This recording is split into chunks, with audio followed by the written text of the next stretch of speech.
चलिए बेटा, आज अपन जो टॉपिक ले रहे हैं वो क्या है? डिटर्मिनेंट्स। क्लास 12th का ये सेकेंड इजीएस्ट चैप्टर अगर बोला जाए, है ना। मैट्रिसेस के बाद अपन बात कर रहे हैं डिटर्मिनेंट्स। डिटर्मिनेंट्स को ही हम क्या बोलते हैं? सारणिक। क्या बोलते हैं? सारणिक। ठीक है, क्या बोलते हैं? सारणिक। इसको मैं दोबारा से लिखता हूँ, सारणिक। ठीक है, इसको हम क्या बोलते हैं? डिटर्मिनेंट्स। ठीक है, चलिए। ये सारणिक होता क्या है? जैसे हमने लास्ट टाइम क्या पढ़ा था? मैट्रिक्स पढ़ा था। मैट्रिक्स में क्या होता था? रो और कॉलम होते थे। रो और कॉलम होते थे। जैसे यहाँ पे मान लीजिए दो रो ऐसे लिखते थे, A B C D E और एफ, इस प्रकार से लिखते थे। और मैं ये बोलता था कि यहाँ पे दो रो है ना, और कितने कॉलम है? 3 कॉलम है। एक कॉलम, 2 कॉलम और 3 कॉलम। इसको कैसे लिखते थे? ये 2 रो और ये 3, ऐसा लिखते थे। लेकिन जब बात करते हैं अपन सारणिक की, तो इसको एक तरह से बोला भी जाता है सिस्टम ऑफ लीनियर इक्वेशन। मतलब होता है कि जैसे अपन जो समीकरण पढ़े थे ना, रैखिक समीकरणों को जो हल करते हैं बेटा, आपने ये पढ़ा है ना। जैसे मान लीजिए 2x + 3y = मान लीजिए 25, ऐसा कुछ है। ठीक है, और x + 2y = मान लीजिए 10, कुछ भी ऐसा है। आप इसको हल करने के ढेर सारे तरीके पढ़ते थे, है ना। पढ़ते थे नहीं पढ़ते थे? पढ़ते थे। अब इसी का जो सॉल्यूशन है हम एक दूसरे तरीके से निकालना सीखेंगे। एक्चुअली जो मैट्रिक्स है, मैट्रिक्स और ये सारणी एक दूसरे से एकदम जुड़ा हुआ है। ठीक है, जब आप इसको हल करोगे तो इसको हम क्या बोलते हैं? System of linear equation. तो लीनियर इक्वेशन की बात करें तो वो बहुत ही पेचीदा हो जाता है। अगर आप देखे होंगे, अगर मैं ऐसा लिखता हूँ x + 2 = 5, तो आप आसानी से बता पाओगे x की वैल्यू क्या आएगी? क्या आएगी? 3 आएगी। अगर मैं यहाँ पे लिख दूँ x + 2 = y, अब मेरे को बता सकते हो क्या x क्या है? y - 2 है। लेकिन आप कंफर्म नहीं बता पा रहे हो कि कोई नंबर है। क्यों? क्योंकि आपको दो समीकरण चाहिए। कितने समीकरण चाहिए? 2। उसी को हम युगपत समीकरण, साइमल्टेनियस इक्वेशन बोलते थे ना। युगपत समीकरण जानते हो ना? ऐसे दो समीकरण जो x और y की सेम वैल्यू को क्या करता है? संतुष्ट करता है, सेटिस्फाई करता है। ये बात समझ में आया? तो यहाँ पे हम क्या बोल रहे हैं बेटा? एक्चुअल में जब आप इसको क्या करते हो, 2 वेरिएबल रहते हैं, तो आपको कम से कम कितने इक्वेशन की जरूरत पड़ेगी? 2, ताकि आप क्या कर सको? एलिमिनेट कर सको या सब्स्टिट्यूट कर सको। एलिमिनेट मतलब जैसे काट सको। इसमें आप क्या करोगे? 2 का गुना करोगे तो ये 2x हो जाएंगे, फिर आप इसको काटोगे, फिर y वाला कुछ बचेगा, फिर उसको आप क्या कर लोगे? सॉल्व कर लोगे। बात समझ में आया ना? तो यहाँ पे कम से कम अगर 2 वेरिएबल दिए तो कम से कम आपके पास कितने क्या होना चाहिए? 2 इक्वेशन होना चाहिए, 2 समीकरण होना चाहिए। जैसे समीकरण नंबर 1 और ये 2। समझ में आया? एक तो है तो कितना लगेगा? एक ही पर्याप्त है। अगर एक ही वेरिएबल है तो एक ही समीकरण पर्याप्त है जानने के लिए। इसको अगर मान लीजिए मैं कभी ऐसा लिख देता x + 3 और ऐसा 6 भी लिख देता, तो भी आप क्या बोलते हैं?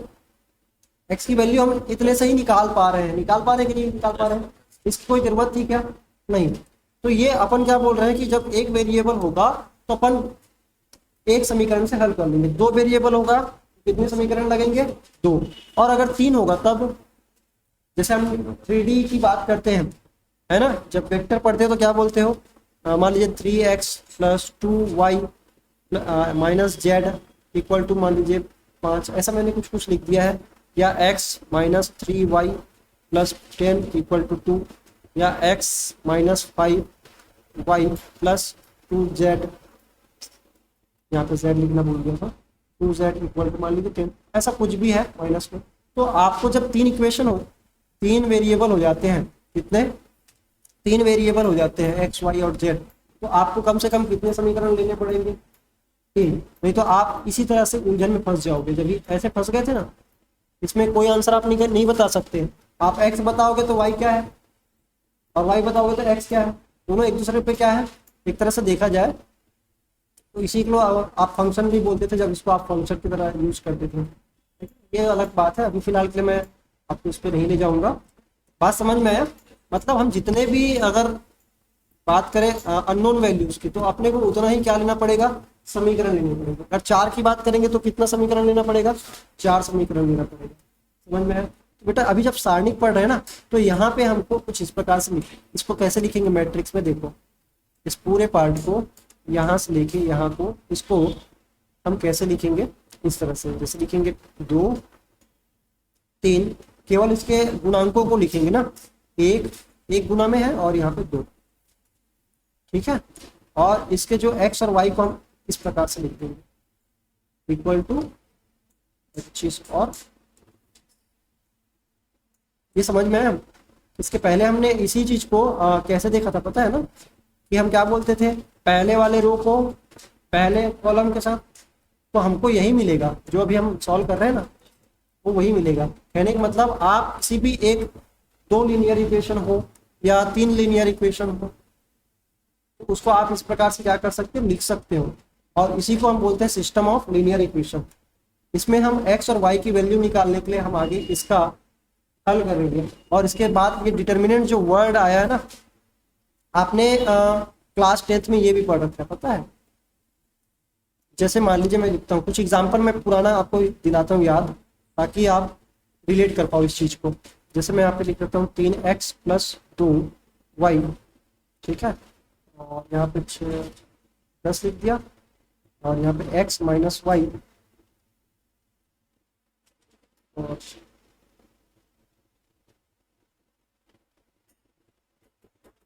यहाँ पे मैं 1 लिख देता हूँ। मैंने इस प्रकार से लिख दिया। अब यहाँ पे आप इसका आप बताते थे कि इसके सॉल्यूशन होंगे कि नहीं होंगे। आपने बताया था अद्वितीय हल होगा, ऐसा कुछ था ना, अद्वितीय हल होगा पहला, कोई भी हल नहीं होगा, कोई हल नहीं, कोई हल नहीं होगा, और तीसरा अनंत होंगे, अनंत हल होंगे। ऐसा हमने 3 कंडीशन देखा था। तब क्लास 10th की बात है ये। आप जब पढ़ रहे थे ना, क्या पढ़ रहे थे, एक चर का 2 चरों का रैखिक समीकरण पढ़ रहे थे, तो आप इस प्रकार से क्या करते थे, कुछ क्वेश्चन को बनाते थे। जैसे यहाँ पे क्या बोलते थे, अद्वितीय हल होगा, कोई हल नहीं होगा और अनंत हल होंगे। चलो मैं इसको पहले आपको समझाता हूँ, आप भूल गए वैसा लग रहा है मेरे को। जब आप इसको हल करते थे, जब मैं इसको हल करूंगा तो क्या होगा, अगर मैं सबको 3 से मल्टीप्लाई कर दूं, कौन से वाले को, इसको, तो ये 3 होगा, ये भी 3 होगा, और ये इसको अगर मैं हटा दूं तो 3 एकम क्या हो जाएंगे, 3 हो जाएंगे, ये भी क्या हो जाएंगे, 3। अब यहाँ पे क्या करेंगे, आप माइनस करेंगे ना, ये माइनस प्लस और ये माइनस, ये कट जाएगा, और यहाँ पे क्या बच जाएगा, 5y बराबर 7 आ जाएगा, क्या आ जाएगा 7। मुझे गड़बड़ ले लिया था, एक मिनट, मैंने कोई दूसरा एग्जाम्पल लिखा था, क्या लिखा था,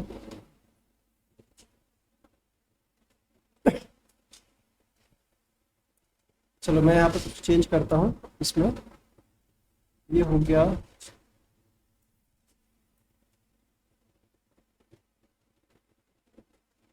13, और यहाँ पे मैं लिखता हूँ 1, ठीक है। अब यहाँ पे मैं दोबारा से वही प्रक्रिया अपनाता हूँ, ये 3 हो गया, ये 3 हो गया, और इसको भी हमने क्या बना दिया, 3 मल्टीप्लाई किया।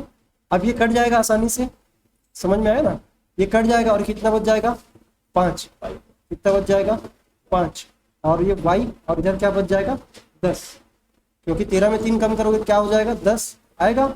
अब यहाँ पे y बराबर आपने क्या निकाल दिया, y के बराबर आप लिख सकते हो 2 आएगा, क्या आएगा आंसर, ये y निकल गया। और उसी तरह से अगर हम देखें तो x की वैल्यू कैसे निकाल सकते हैं, इस सेकेंड वाले इक्वेशन से निकाल सकते हैं, x - y इक्वल टू क्या था, 1 था, है ना। तो हम यहाँ पे क्या बोलेंगे, y इक्वल टू लिख सकते हैं 2 लिखेंगे ना, y की जगह हम क्या लिखेंगे 2, तो x बराबर क्या आ जाएगा 3। समझ में आया। अब इसी को हम बोलते हैं अद्वितीय हल। क्या बोलते हैं, अद्वितीय हल। अद्वितीय मतलब आप y की जगह में और कोई दूसरा नंबर नहीं लिख सकते, x की जगह में अगर कोई दूसरा नंबर रख के भी देखोगे ना, तो कभी भी ये 2 समीकरण क्या नहीं होंगे, सटीक नहीं बैठेंगे, मतलब सेट नहीं होगा। बात समझ में आया। इसको हम क्या बोलते हैं, अद्वितीय हल। क्या बोलते हैं, अद्वितीय हल। बात समझ में आया, अद्वितीय हल किसको बोलते हैं। और मैं एक दूसरा, अगर इसी चीज को मैं रिप्लेस करके ऐसा बता दूं, ये मैंने लिखा 3x + 2y = 13, है ना। और यहाँ पे मैं लिख रहा हूँ क्या, 6x plus 4y equal to, मैं लिख रहा हूँ मान लीजिए 25। अब मेरे को बताना क्या इसका हल आता है कि नहीं आता, करके देखें। अगर इसको हल करोगे तो ये हल नहीं होगा। क्यों नहीं होगा? क्योंकि अभी हम देख रहे हैं थोड़ी सी क्या होगा। आप जब इसको देखोगे, इस पहले वाले को आप क्या करोगे, जस्ट डबल करोगे। क्यों? क्योंकि यहाँ पे 6 है ना, क्या है ये 6 है। तो अपन क्या करेंगे, अगर इसको डबल कर देंगे, सभी को क्या कर देंगे डबल, क्या आंसर आएगा 6x plus 4y equal to, तेरा दूनी क्या हो जाने वाले हैं 26। मतलब सेम चीज के लिए आप बताओ, ऐसा लिखा हुआ है और एक बार आंसर 25 आ रहा है, एक बार क्या आ रहा है 26। ऐसा कोई हो सकता है क्या? हो सकता है क्या? कभी नहीं हो सकता। आप अगर x की वैल्यू यहाँ पे रख दो, y की कोई सी भी वैल्यू रख दो, तो दोनों में 25 या तो 26 ऐसे नहीं होगा। या तो दोनों को 26 आना चाहिए या तो दोनों को क्या आना चाहिए 25 आना चाहिए। तो इस प्रकार के वाले को क्या बोलते हैं, कोई हल नहीं होगा। मतलब x और y की कोई भी वैल्यू नहीं निकलेगी, नो सॉल्यूशन। समझ में आया कि नहीं आया? और अगर मैं यहाँ पे ऐसा कर देता, क्या कर देता, जैसे मेरा इक्वेशन यहाँ पे है 6x plus 4y equal to मान लीजिए 26, ठीक है, ये है। और दूसरा अगर मैं इसको ऐसा बोल दूँ 12x प्लस 8y, और यहाँ पे लिख देता हूँ 12। अगर मैंने ऐसा लिख दिया, क्या लिख दिया, ऐसा मैंने कुछ लिख दिया। अब इसको जब सॉल्व करोगे क्या होगा, नो सॉल्यूशन नहीं, इनफाइनाइट सॉल्यूशन।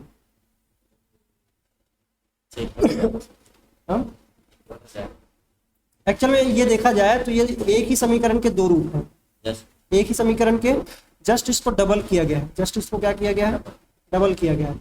तो यहाँ पे इनफाइनाइट सॉल्यूशन हो सकते हैं, इनफाइनाइट क्या हो सकते हैं, सॉल्यूशन हो सकते हैं।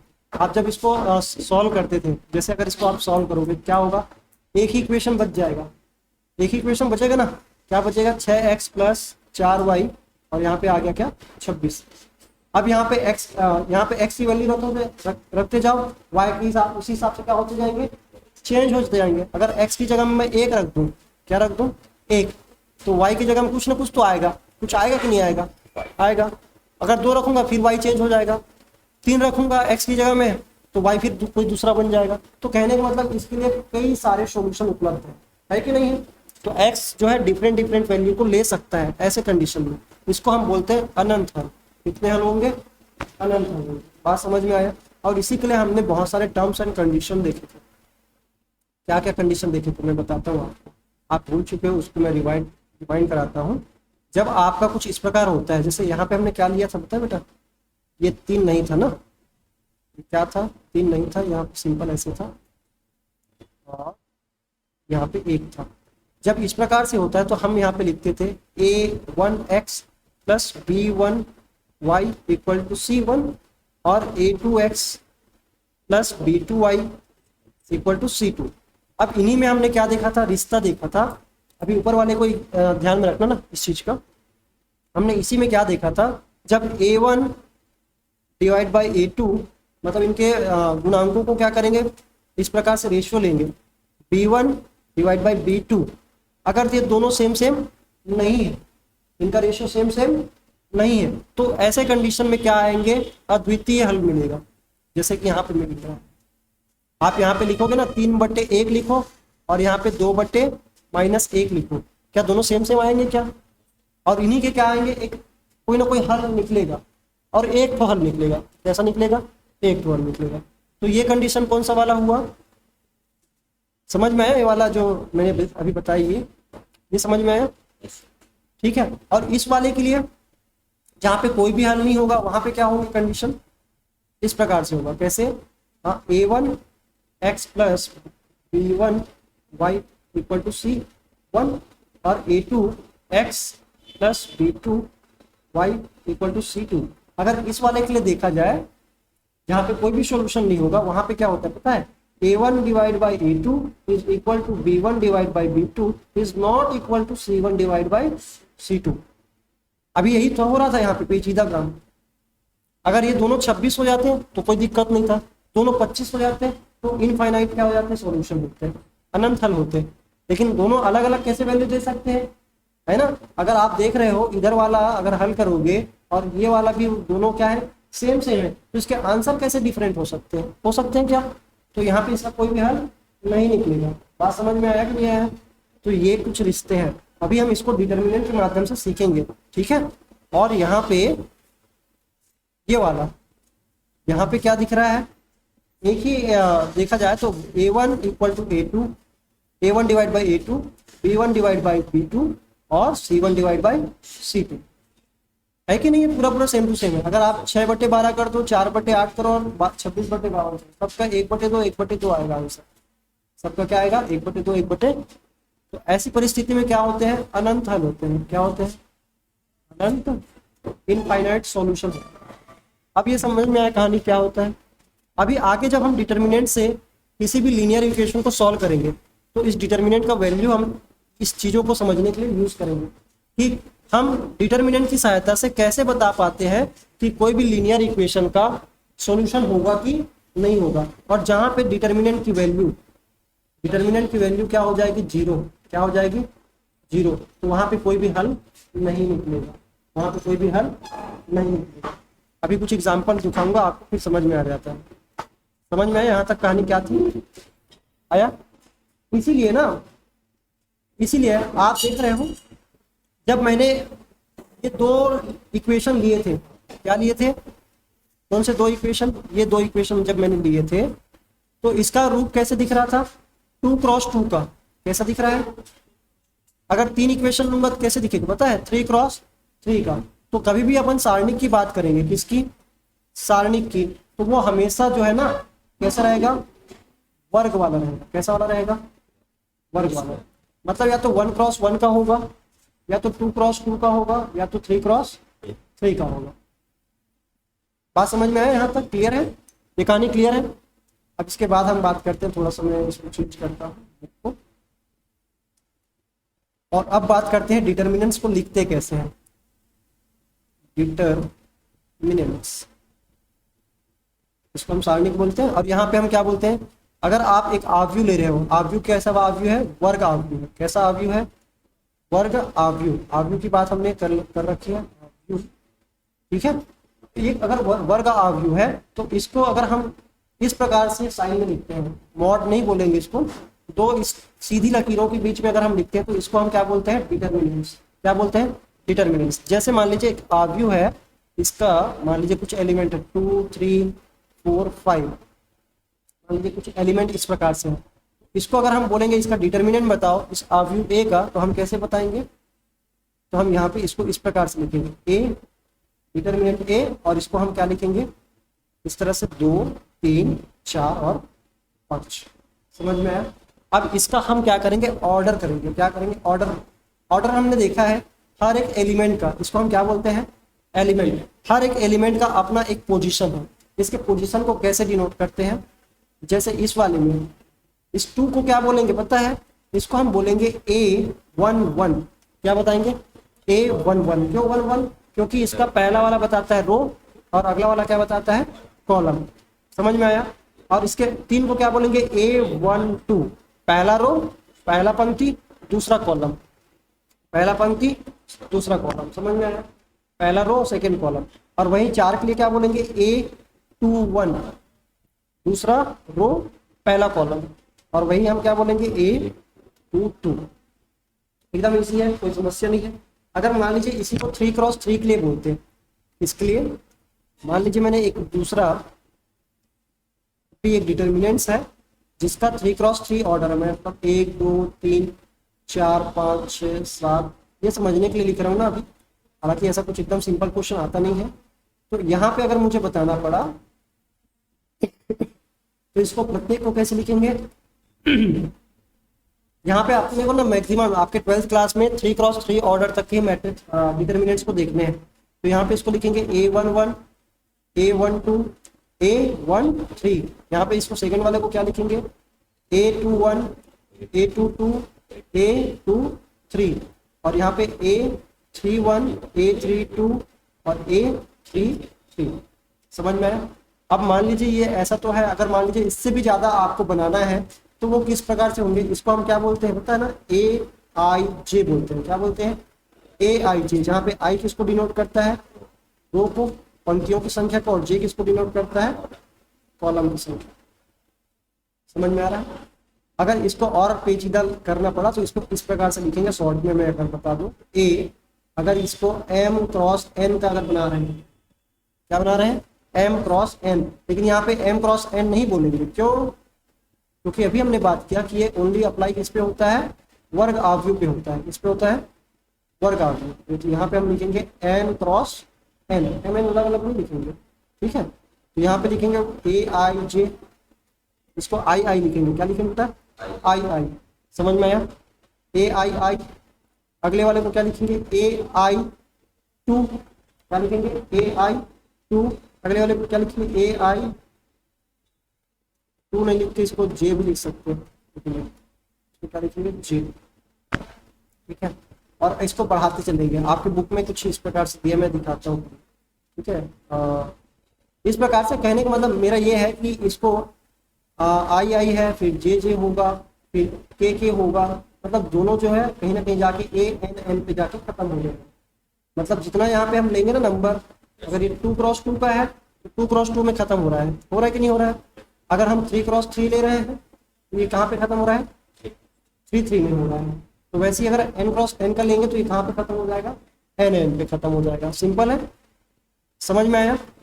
तो ये क्या कहलाता है, आव्यूह। क्या कहलाता है, सॉरी, डिटर्मिनेंट्स कहलाता है। अगर किसी भी हम आव्यूह का डिटर्मिनेंट निकालते हैं तो वो आव्यूह क्या होना चाहिए, वर्ग आव्यूह होना चाहिए। और यहाँ पे डिटर्मिनेंट की एक वैल्यू निकलती है। क्या निकलती है, वैल्यू। चलिए अभी हम इसी को लेके चल रहे हैं।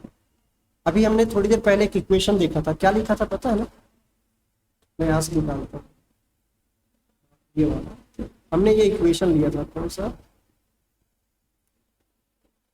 ये वाला, ठीक है। इसको मैं यहाँ पर लिखता हूँ,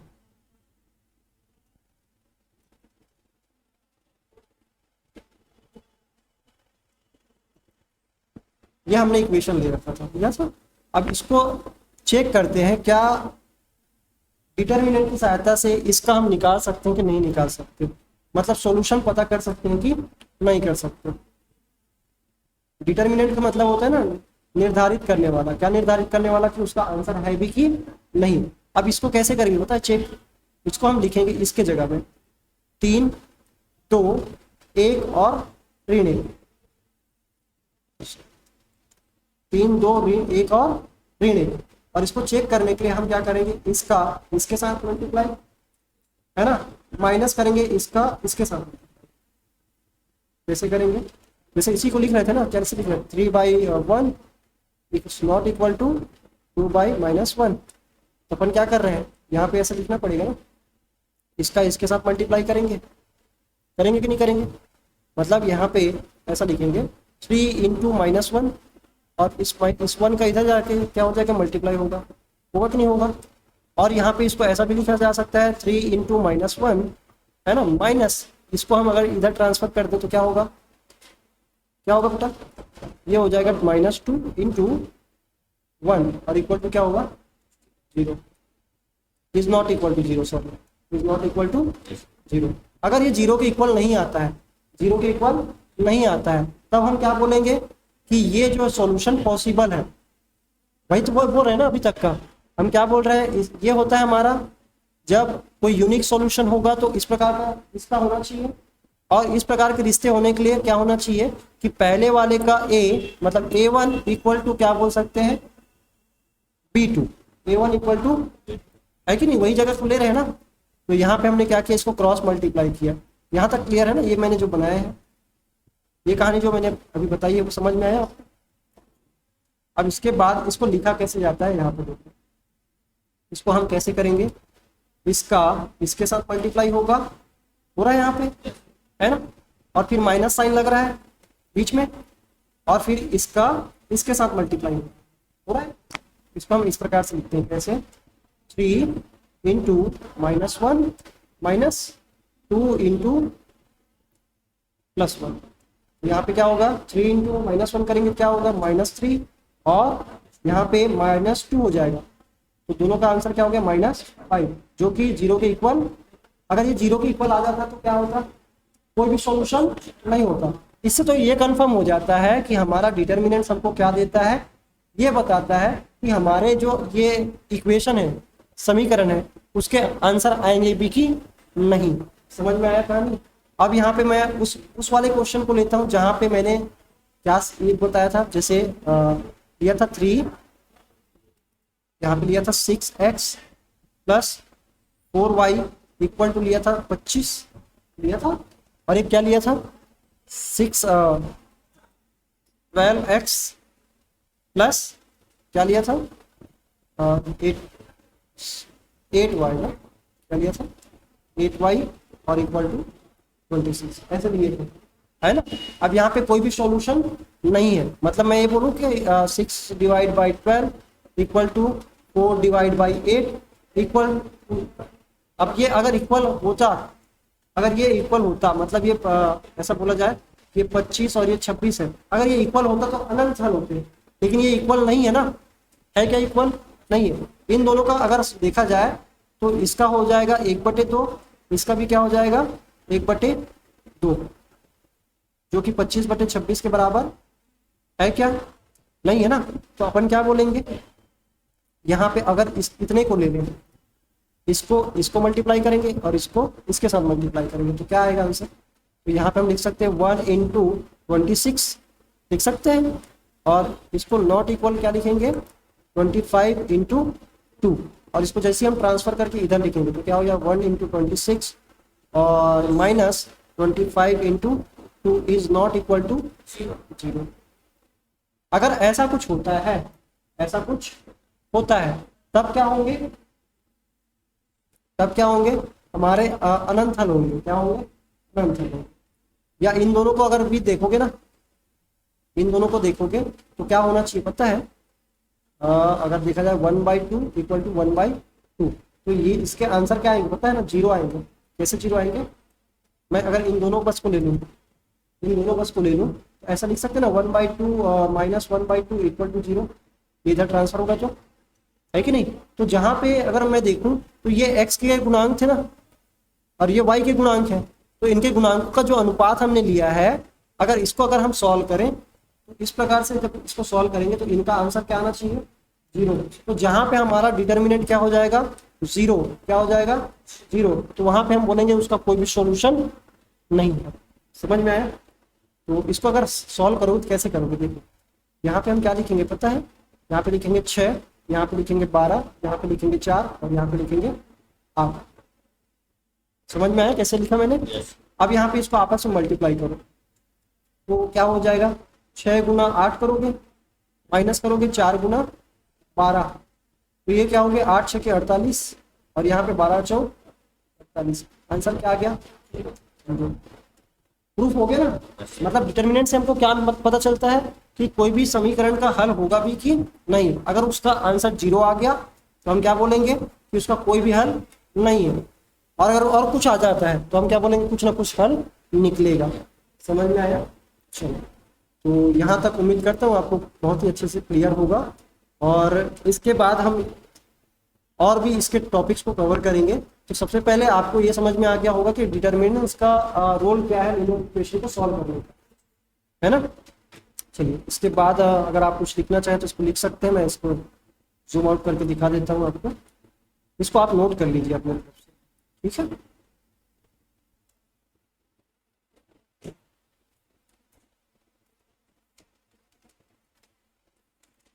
आपको थोड़ा सा एनसीईआरटी का दिखाऊं क्या, मैं पहले आपको एक एनसीईआरटी बुक दिखाता हूँ। इन्होंने भी वही बातें की जो अब मैं अभी डिस्कस कर रहा था। पहले तो ये आव्यूह बीजगणित में इन्होंने बोला है, आव्यूहों के बीजगणित में इन्होंने बताया कि दो जब कोई इक्वेशन दिया रहता है, क्या दिया रहता है, जब इस प्रकार से दो इक्वेशन दिया रहता है तो इसको हम किस रूप में लिख सकते हैं, आव्यूह के रूप में लिख सकते हैं। और उसके बाद इसको हल करने के लिए इन्होंने बहुत सारा बताया है कि अगर a/a1/a2 b1/b2 के बराबर नहीं है तो इसका क्या होता है, अद्वितीय हल होता है। मतलब कोई एक आंसर निकलेगा, एक्स और वाई का कुछ ना कुछ आंसर निकलेगा। और अगर मान लीजिए और इसी को हम ऐसा अगर सॉल्व करते हैं, कैसे सॉल्व करते हैं, अभी मैंने इसको बताया ना, a1 माइनस a1 b2 और a2 b1, अगर इसका आंसर क्या नहीं होता है, 0 के बराबर नहीं होता है, तब क्या हो जाता है, अद्वितीय हल होता है। इस तरह से हमने इसको सॉल्व किया था और इसी को हम सारणिक के माध्यम से क्या करते हैं, सॉल्व करते हैं। अभी इन्होंने सारणिक के बारे में बताया है, सारणिक को किससे शो करते हैं, इस मॉड जैसे साइन से शो करते हैं, या इसी को डेल्टा से भी क्या कर सकते हैं, शो करते हैं। ठीक है, अगर आपको कभी डेल्टा ए निकालने के लिए बोल रहा है तो ये मैं आपको डिटर्मिनेंट निकालने के लिए बोल रहा है। समझ में आया ना। अब इसके बाद की बात मैं आगे करूंगा, अभी तो फिलहाल आप इतना समझ जाइए कि इसको हल कैसे करते हैं जब 2 क्रॉस 2 के मैट्रिक्स होते हैं। समझ में है ना, इसको आप लिख लीजिए। उम्मीद करता हूँ यहाँ तक की वीडियो में आपको सारा कुछ समझ में आया होगा, और आगे की इस वीडियो में अपन क्या करेंगे, इसको और भी अच्छे तरीके से समझेंगे, और 3 क्रॉस 3 के मैट्रिक्स में और क्या क्या पॉइंट्स हमको देखने को मिलता है डिटर्मिनेंट्स में, वो सारी चीज़ें हम आगे की वीडियो में डिस्कस करते हैं। तो मिलते हैं नेक्स्ट वीडियो में, तब तक के लिए धन्यवाद।